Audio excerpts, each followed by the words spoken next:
नौथा है और यमुना का जल स्वच्छ कराया। स्वच्छ कराने के बाद में भगवान वृंदावन में रहने लगे, बड़े आनंद से अपना जीवन यापन करने लगे। धीरे धीरे धीरे धीरे परीक्षित जी समय बीता। जैसे ही समय बीता तो एक दिन कार्तिक का महीना आया। कार्तिक के महीने में भगवान ने देखा कि वृंदावन में जितने भी लोग हैं वो सब अपने अपने घर में सुंदर सुंदर पकवान बना रहे हैं, सुंदर सुंदर सब वस्त्र पहने हैं। ऐसा लग रहा है जैसे वृंदावन में कोई त्योहार मनाया जा रहा हो। तो भगवान को बात कुछ समझ में नहीं आई। तो परीक्षित जी भगवान चले और चलते चलते चलते चलते मैया यशोदा के पास पहुंचे। जैसे ही भगवान मैया यशोदा के पास पहुंचे तो यशोदा मुंह से पट्टी बांध के और परीक्षित जी रसोई में भोजन बना रही थी, वो भी पकवान बना रहे। भगवान गए चुपचाप रसोई की तैयारी पकड़ के खड़े हुए। जब भगवान खड़े हो गए तो भगवान कन्हैया ने मैया यशोदा से पूछा, माँ आज हमने देखा कि पूरे वृंदावन में सब अपने अपने घरों में पकवान बना रहे हैं, सब तैयार हैं, अच्छे अच्छे वस्त्र पहने हैं। हमारे वृंदावन में कोई आए रहो है का या कोई त्योहार है का है हमारे वृंदावन में? मेरे कुछ समझ में नहीं आ रही। तो भगवान ने जवाब दिया, मैया कुछ तो बोलो कि मैया ये आज नया उत्सव और इसलिए मनाया और जाता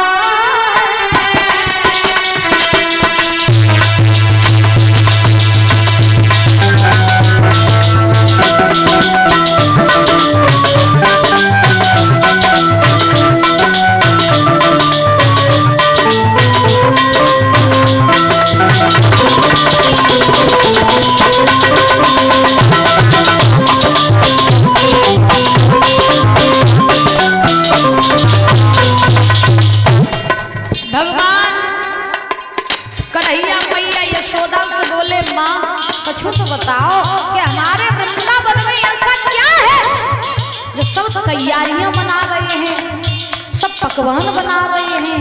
कुछ तो बोलो, मेरे को समझ में नहीं आ रहा है।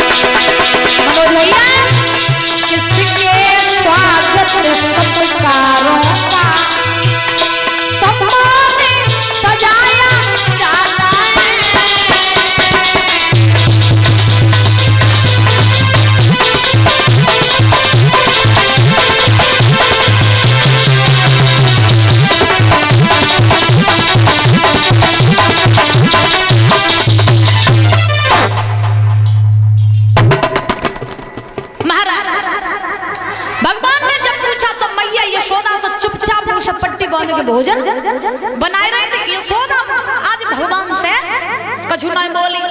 वृंदावन में आज भी चले जाओ मैया, तब वहां जितनी भी माताएं हैं,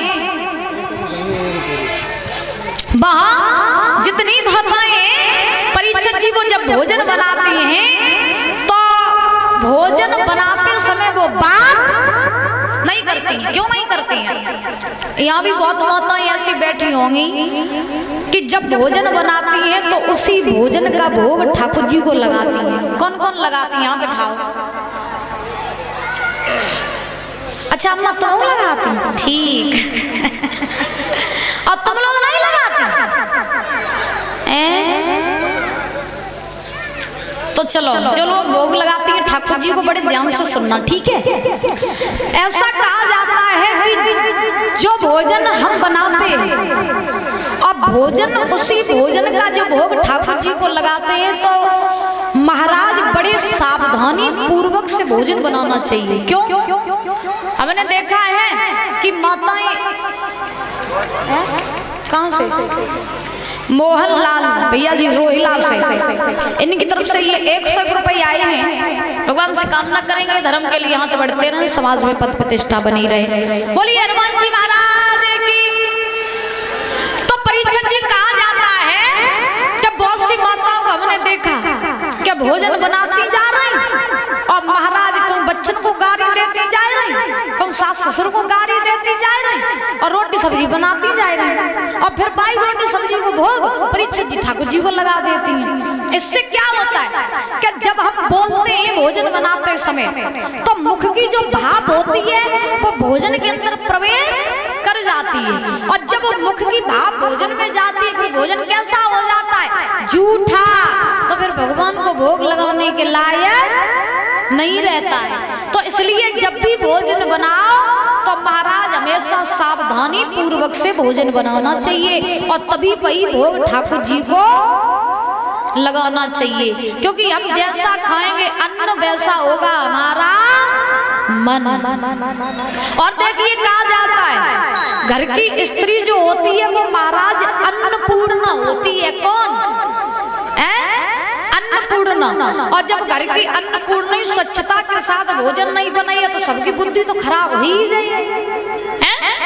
बताओ, अच्छा यहाँ कितनी ऐसी अन्नपूर्णा बैठी है जो सवेरे नहाए धोए के रसोई में प्रवेश करती हैं? बताओ। अच्छा जो नहीं करती तो बिना भोजन बना लेती। बोलो तुम अनेक हाथ उठाए फिर नीचे कर ले हैं? परीक्षा जी तुम बना दो अनाज धोएंगे तो सही। बोली वहां के बिहारी लाल की।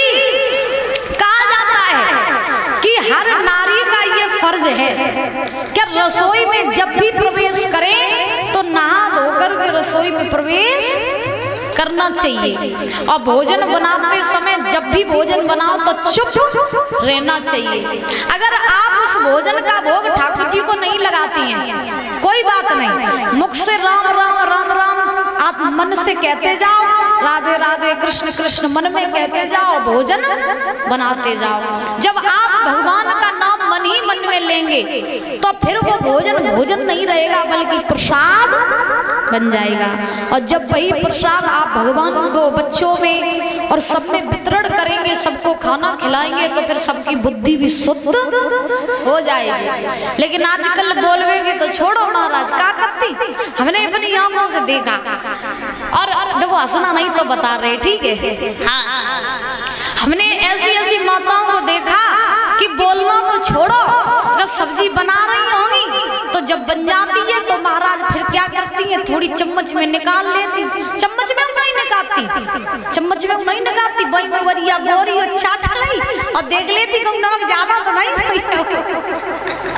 हाँ, तो ऐसा कभी नहीं करना चाहिए। बोली राधा रानी सरकार की। तो महाराज मैया यशोदा जो थी वो तो भोजन बना रही थी चुपचाप। भगवान पूछ रहे मैया हमारे वृंदावन में क्या है? यशोदा ने कुछ नहीं कहा तो बाबा नंद आ गए। बाबा नंद ने भगवान से कहा कृष्ण कार्तिक के महीने में हम सब वृंदावन वासी मिल करके इंद्र देव का पूजन करते हैं। किसका पूजन? इंद्र देव का। भगवान ने कहा इंद्र का पूजन क्यों करते हैं? तो बाबा नंद ने कहा कि जब हम इंद्र का पूजन करते हैं तब इंद्र प्रसन्न होके जल की वर्षा करते हैं, हमारा धन धान्य बढ़ता है, फसल अच्छी उगती है। अरे दिखाई दे भगवान कन्हैया से बाबा नंद ने कहा कि कार्तिक के महीने में हम इंद्र का पूजन करते हैं। तो भगवान ने कहा बाबा इंद्र का पूजन? बोले हाँ। क्यों? क्योंकि इंद्र प्रसन्न होकर जल की वर्षा करते हैं। भगवान ने कहा बाबा आपको पक्का किसी ने भ्रम में भटकाया है, आपको किसी ने भ्रम में भटकाया है, क्योंकि सारी दुनिया बेढंगी है और सारी दुनिया अंधविश्वासी है। भगवान ने जवाब दिया सुनो बाबा, कह बेढंगी दुनिया और भूला भुलैया मैं भुलानी है बेढंगी दुनिया।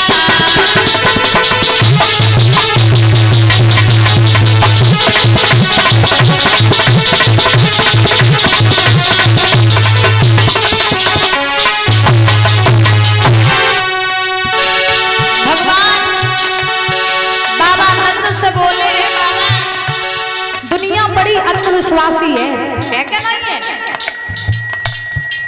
तुम बताओ, सबसे ज्यादा अंधविश्वास में अगर पड़ी होती तो ये माताएं, इन तक कोई या कह दे क्या गंगा जी में न जाए के कुआं में डुबकी लगाया तो मैं सब मनोकामना 1 सेकंड में ही सब पूरी हो जाइए। पड़ोस जाइए तो पीछे पीछे जेऊ जाइए। इतनी अंधविश्वास की दुनिया है। द्वारे बाबा जी आए जाए भिक्षा मांगने, और बाबा जी इनके तो महाराज 2-3 टॉपिक होते, हमने पहले दिन भी बताया था शायद कि जो द्वार पे भिक्षा मांगने के लिए आते हैं बाबा लोग, तो उनके 2-3 टॉपिक होते हैं, हमने देखे हैं। क्या कि जब तुम भीतर से कटोरिया में आटा लेके आओ तो भी महाराज तुम दूरम में ही कौन लगे, तुम सबका भला करती हो, तुम्हारा भला कोई नहीं करता है। पैसा तुम्हारे घर में बहुत आता है लेकिन रुकता तो है ही नहीं। बाबा जी कह दें सो जी माताएं हाल फिसल जाती, बोले सही कह रहे हो, सही कह रहे हो। अब हाँ तो दिखवान लगते, बोले बाबा जब बताओ लड़का की नौकरी लगी है कि नहीं लगी, बहू कैसी है ये कुछ तो बताओ। बाबा जी कह दे धरो तो 1000 रुपया फिर हम बताएंगे तो तुरंत तुम्हारा आदत देती यहाँ तो ले बाबा जी अब मेरा पत्रा खोलो। जो बाबा अपना पत्रा नहीं खोल पाए रहो तुम तो बाबा पत्रा खोलाए रहे। कहने का मतलब ये है कि भाई जितने हमारे होते हैं जे कब अंधविश्वास में नहीं पड़े, और माताओं से अगर कोई झूठियों कह दे कि और फलाने बाबा बैठे उन तुम चली जाओ रुपया चढ़ाइयो तो 1000 सब मनोकामना पूरी, तो तुरंत ले जाती लड़ लड़ के रुपया। लेकिन दुनिया बड़ी अंधविश्वासी है, जीवन में अंधविश्वास से बहुत दूर रहना चाहिए। भगवान ने कहा बाबा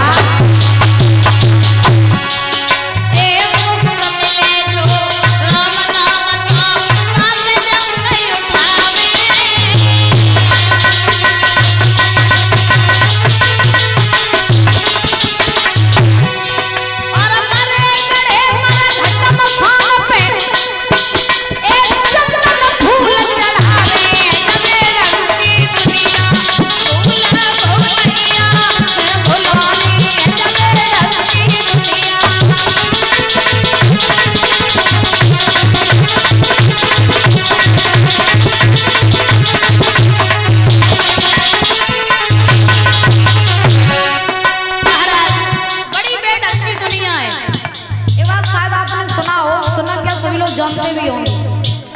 आज तक 2-3 साल पहले परीक्षा जी 2-3 सालों नहीं भाई हुई घरन घरन में रात रात में छुट्टियां छोड़ आते आए थे। तुम लोगों ने छुट्टियां काट लाई नहीं लाई? हाँ तो बताओ सब गांव में महाराज सब दुनिया में सन्नाटा हुई होगा, रात में हेलमेट लगाए तो सोइयो छोटी चोर आई है छोटी काट के ले जाइए। अंधविश्वास था कि नहीं था? दुनिया बहुत अंधविश्वासी है मेरी माँ। दुखिया भैया पानी मांगे तो लाठी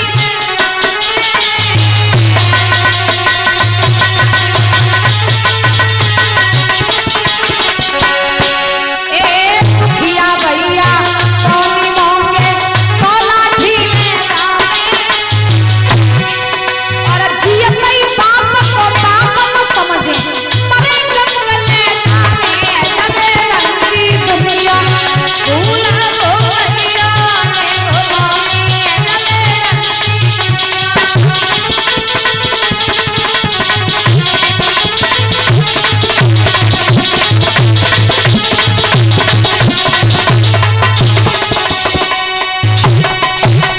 दुखिया भैया पानी मांगे तो लाठी ले जावे और जियते बाप को बाप न समझे मरे गंग ले जावे।